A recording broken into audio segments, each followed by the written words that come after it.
السلام علیکم داملای شیرین سخن. از شما خواهش دارم به سوال من جواب گردانید. من هر روز جمعه روزه میگیرم. روزه من در نزد خدا قبول است یا نه؟ قال رسول الله صلی الله علیه و سلم لا يصومن احدكم يوم الجمعه الا يوما قبله او بعده. پیغمبر خدا میگوید شما هیچگاه خاصه روز جمعه را روزه نگیرید. اگر روزگیر هستین یک روز پیش یا یک روز بعد هم. السلام علیکم و رحمت الله و برکاته. بچه‌ها خوب اینجا با هم راهوی دزدی قدی کریموف رفته شدیم. 5-6 نفر به حجت های بولوی همین چکتی بولوی کپری که تختگی خطی کرده چی رفته استیم نه بچه ها خطی انشاءالله رفته استیم او پرامیز گردم جا که گرگور همیز گریدم.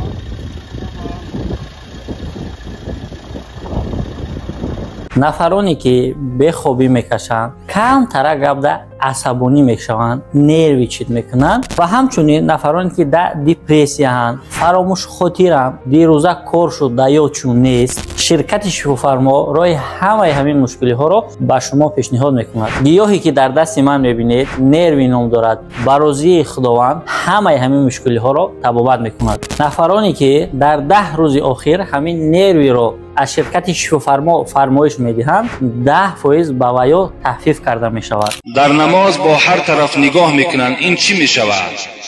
آیا نمازشان ثواب دارد یا نه؟ در مسئله نماز ما که چند بیگاه شد بین قوم خود صحبت ها داریم، مسئله های نماز دائم بیان میکنیم. در نماز وقتی شما بی پروا باشین، به نماز وقتی اهمیت ندهین، یعنی وقتی نماز خواندن سجدگاه را نگاه نکنین، بلکه به هر طرف شما توجه کنین و خاطر شما پریشان باشد، این صورت در نماز شما هیچ ثواب باقی نمیماند، هیچ ثواب. زیرا یگانه عبادتی هست که گناههای شما را خداوند به سبب این نماز مغفرت میکند. یگانه عبادتی هست که شما با این نماز با خدای خود پیوست میشین و راست میگویین. حاتم یعصم خدا رحمت کند در کتاب میگوید که وقتی که در بالای جای نماز می ایستاد، از او پرسان میکردند چگونه نماز ادا کردی؟ میگفت وقتی من بالای جای نماز می ایستم فکر میکنم که خانه کعبه در پیش من ایستادگی است. وقتی که من در عبادت می ایستم همچنان تصور میکنم که در پس پشت من عزرائیل ایستادگی است. این زمان یا زمان دیگر جان من را قبض میکند. وقتی من بالای جای نماز می ایستم فکر میکنم که بالای پول صراط ایستادگی هستم. این حاتم یعصم میگفتند. یا امام بخاری از ما و شما در ترجمه حالش چی میگوید؟ میگوید وقتی نماز میخواند، در یک حکایش میارد که وقتی نماز بود کرد حضرت میگوید بدن خود چه خبر گرفت، گفت بدن من بسیار سوخته کرد. وقتی نگاه میکند 17 زنبور 17 نیش زده است. 17 نیش در بدن حضرت امام بخاری زدگی بود. بعد نماز وقتی نگاه میکنند میگوید که این شاید زنبور باشه. در حالت نماز یعنی حتی درکدار نمیشدن. امام غزالی خدا رحمت کند میگوید ان المصلین کثیر والخاشعین قلیل. نمازخوان بسیار است، الحمدلله. ببین همه نمازخوان است، لیکن کسی که از تحت تل نماز میخواند میگوید کم است. علمایی که با خشوع نماز میخوانند اینها کم است میگد امام غزالی. والحاج کثیر والبار قلیل. حضرت باز چی گفتن؟ گفتن حاجی هم خیلی زیاد است، لیکن حج کی قبول شده است و حج های کی ها قبول میشن اینها خیلی کم هستند. والطیر کثیر والعندلیب قلیل. حضرت باز چی گفتن؟ گفتن که پرنده در دنیا خیلی زیاد است، لیکن بلبل کم است. والعالم کثیر والعامل قلیل. عالم هم خیلی زیاد است، لیکن عالم عمل کننده کم است. امروز الحمدلله در بین ما و شما عالم زیاد است، لیکن خدا داناست عمل اونها را که تا چه اندازه اونها عمل میکنند. باز بسیار فتنه ها و بسیار نافهمی هم از طرف عالم ها رخ میدهد. حتی رسول اکرم میگوید شما بر دین اسلام گریه نکنید وقتی که اگر پیشوای شما کسی باشد که عمل کننده در اسلام باشد، لیکن بر دین خودتان گریه کنید وقتی که اگر پیشوای شما یگان آدم جاگل و تنپرست و نفس پرست باشد. برای همین خیلی از شما خواهش میکنم که در مسئله نماز با احتیاط باشین، نمازها را خوب انجام دهید. حتی صوفی علیار حضرت چنان غضبناک شدن، گفتن دل جدا زبان جدا باشد او کجا طاعت خدا باشد. دل جدا زبان جدا باشد او کجا طاعت خدا باشد. جسم در خانقاه و دل در سیر، این چنین بندگی چی خط و چی خبر؟ جسم تو بالای جای نماز لیکن دل تو و فکر تو در دیگر جا، این چی گونه عبادت است؟ میگن دست در صبح زبان در یاد، دل در انجام دنیاوی فریاد. در دست تسبیح داری الحمدلله میگوی لیکن دل تو این قبول نمیکنن. دیگر دل تو خاطرش فکرش در دیگر جاست. ظاهر خود حلقه پوشی ها، باطن خود مکر و فریبی ها. حضرت میگوید بیرون شما را تماشا کنند یک عجیب یک منظره خوبه در بیرون شما دیده می شود، لیکن باطن شما همه مکر و حیله و فریب است. در آخر گفتن این چی طاعت چی بندگی باشد، مردنت به که زندگی باشد. مردن بهتر از این گونه عبادتی که اون آلوده فکر خیال باشد، آلوده ثواب نباشد. از این گفتن مردن بهتر.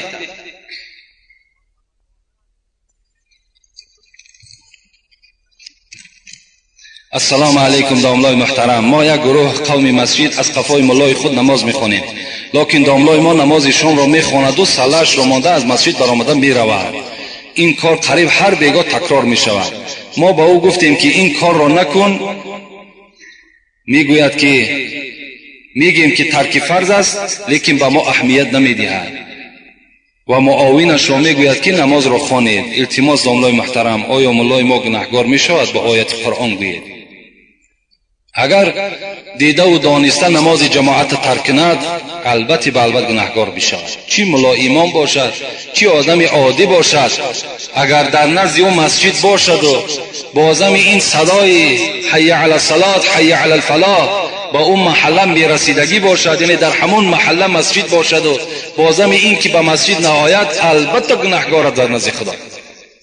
پیغمبر خدا حدیث های بی نهایت بشماری از حتی میگوید ثلاثه لعنهم الله. این خیلی یک وعید سخت پیغمبر خداست. سه طایفه را گفته است پیغمبر خدا که در لعنت خدا گرفتار هستند. لعنت خدا را معناش این است که از رحمت خدا شما دور هستید. کی از این طایفه ها؟ من اما قوم وهم له کارهون. یکم همان ملایی که مردم نمیخواهد ملاگی او را و وای بزوری ملا شده است. بزوری همون منبر از خود کرده است، چی بازار بی پول باشد، چی بازار بی آدمایی که مثال در دیگر اداره ها دارد، چی مثال پشت قناتی به قوت دارد، همون محراب از خود کرده است. لیکن مردم را دوست نمی‌دارد. به سبب چی دوست نمی‌دارد مردم؟ به سبب آنه که این ملا ارزنده محراب نیست، این علم ندارد، این تقوا ندارد، این خدا ترسی ندارد. از این خاطر مردم وای بد میبینن. پیغمبر خدا گفتن لعنت خدا بر این امام باد. دوم و امرأة باتت و زوجها علیها ساخط. دوم زنی که شوهر از وی ناراضی است، زنی که با همراهی شوهر یکدیگر تحت قهری هستند. اینا را پیغمبر خدا گفت لعنت خدا بر همین زنی که با همراهی شوهر خود ناساز هستند، یعنی گفتاری خوب ندارند، با یکدیگر ملال هستند، قهری هستند. خداوند این زن چیکار میکند؟ در غضب خودش گرفتار میکند. ایما امرأة ماتت و زوجها عنها راض دخلت الجنه. پیغمبر خدا گفتند کدام زنی که میخواهد به حساب و به حسد اگر وارد جنت شود، شوهرش در دنیا راضی بگرداند. شوهر اگر از او راضی شد، شوهر در حق او دعای خیر کرد و البته وارد جنت میگردد. و سیمش که است رجل سمع حی علی الصلاة حی علی الفلاح ثم لا یجیب. پیغمبر خدا گفت سیمش نفری که در همون محله شان یا ملایی که در همون محله ملا امام است لیکن در نماز جماعت اشتراک نمی کند، حی علی الصلاة حی علی الفلاح را میشنود، بازم این قبول نمی کند و در لعنت خدا گرفتار است. حضرت ابو هریره میگوید که لئن تملأ اذن ابن آدم رصاصا مزار، اگر در گوش فرزند آدم سرب آب کرده بریزند خیر له من ان یسمع النداء ثم لم یجیب. این برای او بهتر است از اونه که در محله مسجد هست در نماز جماعت اشتراک نمیکنه. اینا خیلی یک وعیدهای سختی است از جانب پیغمبر ما و شما در حق کسانی که نماز جماعت ترک میکنند. امروزا اکثر جوانها نمازهای جماعت ترک میکنند. در بسیاری از مسجدها شاید سببش همان پیشواشون باشد که در مسجدها، در بعضی از مسجدها جوانها کم دیده میشوند. حالا که خدا را شکر اون قدرت و توانایی و سلامتی که در جوانهاست در پیرانسالها نیست. برای همین البته از همه شما خواهش دارم که در نمازهای با جماعت اشتراک کنین، انشاءالله ثواب خیلی زیاد میگیرین. اگر شما دیده و دانسته نماز جماعت ترک کنین در نزد خدا مسئول هستین، گناهگار میشوین. حتی خدا رحمت کند همین صاحب مسلک میگوید به خصوص آن گزیده دو صحرا خاتم انبیا حبیب خدا، وقتی آخر که ماند از پا باز گوش او را رسید بانگ نماز، گفت بر مرتضی مرا بردار جانب مسجد جماعت آ. از حیات آخر پیغمبر حکایت میکنه، زمانی که پایهای حضرت دیگر کار نمیکرد. حضرت علی در خدمت پیغمبر خدا بودند، گفت بر مرتضی مرا بردار جانب مسجد جماعت آ. مصطفی که به خادمی سر داشت، مصطفی را به پشت خود برداشت. پشت پای رسول معبودی از ضعیفی به عرض می سودی، با چنین مهنت و مشقت و درد به جماعت ادای طاعت کرد. بن حضرت در حالتی که زمان یا یک حالت پس از دنیا میگذشتند، ابوبکر صدیق پیش گذاشتند، حضرت پیش در آمدن نماز خواندند و پیغمبر خدا از پس ابوبکر اقتدا کردند، لیکن نماز جماعت اشتراک کردند.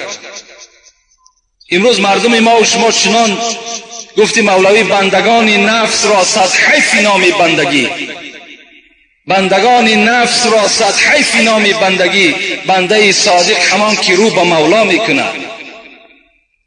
بی خبرها در فریب عشرت امروزن، با خبرها روز و شب انجام فردا میکنه. امروز بندگان نفس ما و شما شدیم. اگر در کدام معرکه که فوق‌العاده به گوش ما رسید که در فلان جا معرکه است، چی بامداد باشد چی پیشین باشد، حتمی در مسجدش نماز جماعت میخونیم، خاطر همون معرکه همون آدم.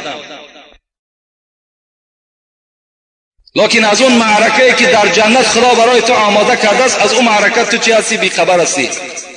با یک شوربای پخته است ناپخته این مرد چند کیلومتر طی کردی آمدی، و لیکن برای اون طعامهای بهترین جنت هیچ اهمیت هم ندادی.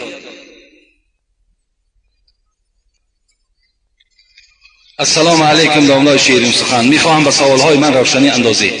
اگر شخصی که در زمستان احتلام شود، سحر خیزد که آب گرم نیست، اگر آب گرم کند وقتی نماز میگذرد، این شخص تیمم کند ممکن است؟ تیمم یعنی خلیفه طهارت است نزد عاجز آمدن از آب. یعنی اگر شما آب نیافتین میتونین که تیمم کنین. خب اول مرضین، یا اینکه اگر بیمار باشین که آب خنک در بدن شما زلال میرساند، این زمان هم شما میتونین اگر آب گرم نباشد تیمم کنین. او بردین یا آب خنک است، از جهت خنکی هم فقه حنفی میگوید که اگر آب خنک باشد و وقتی نماز رفته ایستاده است، اگر تو از پی آبازی شوی و وقتی نماز میگذرد، این حالت شما میتونین که تیمم کنین و نماز ادا کنین. باز برای وسیع‌تر همین موضوع برای کسی لازم است آمده گپ میزنی، انشاءالله باز برای تو معنی داد میکنی. یعنی الحالش همین قدر شما بفهمین که یعنی آب خنک اگر در وجود شما زلال نرساند، این صورت تیمم برای شما جایز نمی شود. لیکن اگر آب خنک بر وجود شما زلال میرساند، این صورت آب گرم کرده استفاده کنید. لیکن گرم کردن در شرایط نباشد، این حالت شما میتونید که تیمم کنید. شخص جنوب باید تیمم هم غسل و هم طهارت کند، درست است. البته آدمی که همون جنابت در مبتلا شده است، همون تیممی که میکند همون کفایت کننده است، هم برای جنابتش و هم برای چیز طهارتش. یعنی با یک تیمم تو البته از جنابت هم پاک میشی، باز صاحب طهارت هم میشوی. لیکن نماز که خواندی الکی تو قدرت بر آب داری، این صورت در آب گرم میکنی و آوازی میکنی، باز به نماز دیگر تیار میشوی. شخص در نماز 4 رکعته لایق شد که قعده آخر بود، امام سلام داد و آن شخص نماز را دوام داد، با جماعت داخل شده است یا نه؟ البته داخل شده است. کسی که در کدام رکعت نماز اگر می آید امامت در می آورد، اون البته از نماز جماعت حساب می خورد. حتی شما از امان خانه قدم میزنین به سوی مسجد، آمدین که نماز جماعت دایراب هم که نکنین، شما ثواب نماز جماعت گرفتین. حتی که پیغمبر خدا میگوید که نگاه میکنین که وقت کم است، شما در راه ندوین، حتی برای نماز جماعت ندوین، بلکه آهسته آهسته قدم زنان به مسجد بیاین. اگر چی بود کردن میلش خود تنها میخوانی، تو در حکم جماعت هستی، تو ثواب جماعت میگیری.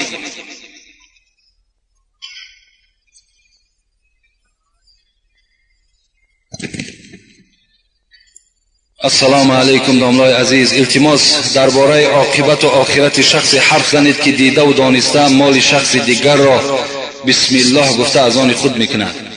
چند سال باز مال خودم را از دست همین گونه مسلمان ها گرفتن نمیتوانم. با احترام، یکی از اخلاصمندانتان. این الرجالا یتخوزون یتصرفون فی مال الله بغیر حق فلهم النار یوم القیامت. بخاری. امام بخاری در حدیثهای خود بیان میکند که کدام مردی که مال یک برادرش تصرف میکند بغیر حق میگیرد، یقینا انتظار باشد که آتش دوزخ منتظر وی است.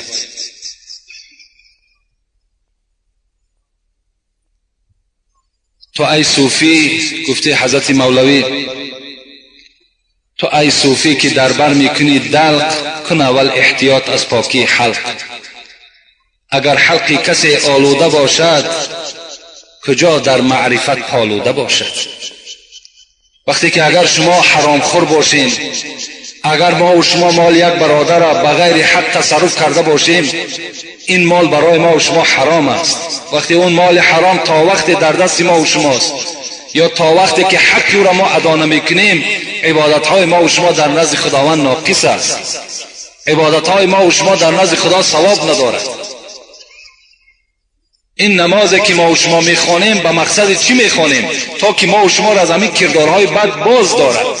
وقتی ما نماز میخوانیم و باز همین نماز خواندن که به این کردارها چنگ زدیم، این صورت در اون در عبادتهای ما و شما هیچ ثواب باقی نمیماند.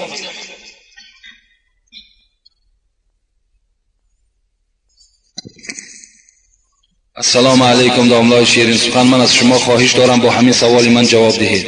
بعضی آدمان میگویند که آدمی بیوه صدقه و معرکه کند قبول نیست. خواهش میکنم با همین سوال من جواب دهید. سوال را دادم، جوابش را منتظرم. یعنی آدمی که بیوه گفتگی، یعنی یک آدمی بی سرپرست، آدمی بیچاره کمبغل، وقتی خیر احسان میکند، در اصل خیر احسان او در نزد خدا ثواب ندارد. اسلام ما و شما با ما و شما بسیار یک کمک های زیاد